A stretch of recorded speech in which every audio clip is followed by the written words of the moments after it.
小預算又想揾種式兼備嘅翡翠，今日要幫福建嘅徐小姐揾一件翡翠。佢個女明年就要高考啦，平時睇住個女備考好辛苦，壓力好大，但係佢自己又成日喺外地，唔喺身邊陪住佢，所以要揀一件翡翠吊墜就啱晒啦，貼身陪住個女啊嘛。呢啲就係我揀出嚟噶啦，種水同色都有。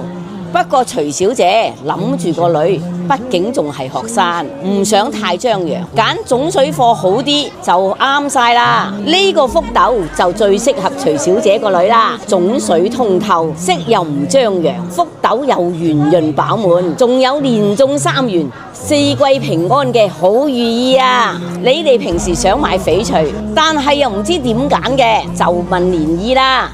漣漪畢竟做咗30幾年啦，又係源頭貨，唔使擔心價錢問題。仲想揾咩嘅，就打喺評論區啦。